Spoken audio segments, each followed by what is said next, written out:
চাওক অসমৰ মুখ্যমন্ত্ৰী ডক্টৰ হিমন্ত বিশ্ব শৰ্মাই যোৱাকালি NRC সংক্ৰান্তত এটা অতি স্পৰ্শকাতৰ মন্তব্য কৰিছে আৰু বিতৰ্কিত মন্তব্য কৰিছে। আমি মুখ্যমন্ত্ৰী ডাঙৰীয়া এই ধৰণৰ মন্তব্যক আমি ধিক্কাৰ জনাইছোঁ। যিহেতু গোটেই NRC প্ৰক্ৰিয়াটো উচ্চতম ন্যায়ালয়ৰ নিৰ্দেশ মৰ্মে প্ৰত্যক্ষ সহযোগত মনিটৰিঙত এই গোটেই NRC প্ৰক্ৰিয়াটো সম্পূৰ্ণ হৈছে। ইয়াতে কোটি কোটি টকাতে ব্যয় কৰা হৈছে। হাজাৰ হাজাৰ কৰ্মচাৰী ইয়াতে আত্মনিয়োগ কৰিছে।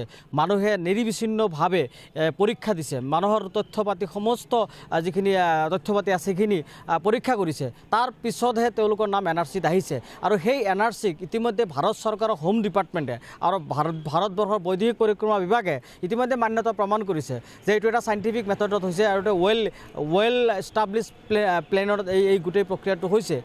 গতিকে ইয়াতে হিমন্ত বিশ্ব শৰ্মা চৰকাৰে আজি এটাৰ পিছত এটাকে সংখ্যালঘু জনগণক যি মানে অত্যাচাৰ কৰাৰ যি এটা পৰিকল্পনা ৰচনা কৰিছে আৰু এটা ৰাজনৈতিক এটা নতুন এটা খেল আৰম্ভ কৰিছে যে সংখ্যালঘু জনগণ বা মুছলমানসকলক টাৰ্গেট কৰি তেখেতে এটাৰ পিছত এটাকে প্ৰকৃত ভাৰতীয় নাগৰিকক যি অত্যাচাৰ আৰম্ভ কৰিছে, যিসকল ভাৰতীয় নাগৰিক উপযুক্ত তথ্য পাতি আছে সেইসকলক যি পুছবেক পলিচি লৈছে, এই গোটেই পুছবেক পলিচিটো হৈছে অসাংবিধানিক আৰু নিয়মৰ আধাৰত নহয়। গতিকে হিমন্ত বিশ্ব শৰ্মা চৰকাৰক আমি এটা কথা স্পষ্টভাৱে সকীয়াই দিছোঁ, সংখ্যালঘু জনগণক অত্যাচাৰ কৰি শেষ পৰ্যায় যদি তেওঁ আনিব বিচাৰি যায়, কিন্তু আমি সদৌ সংখ্যালঘু ছাত্ৰ ইউনিয়নে স্পষ্টভাৱে অসমৰ মুখ্যমন্ত্ৰী ডক্টৰ হিমন্ত বিশ্ব শৰ্মাক আহ্বান জনাইছোঁ আৰু দাবী জনাইছোঁ আৰু সকীয়াই নিবেদন কৰিছোঁ, যদি তেখেতে ভাৰতীয় নাগৰিকৰ ওপৰত এই ধৰণৰ অত্যাচাৰ বন্ধ নকৰে আৰু NRC নামত এই ধৰণৰ বিভ্ৰান্তিমূলক মন্তব্য কৰে, নিশ্চিতভাৱে তেখেতৰ বিৰুদ্ধে উচ্চতম ন্যায়ালয়ত আমি যোৱাৰ চিন্তা চৰ্চা কৰিম। তেখেতে যি অসাংবিধানিক মন্তব্য আৰম্ভ কৰিছে, যি এটাৰ পিছত এটাকে একপক্ষীয়ভাৱে হিটলাৰীভাৱে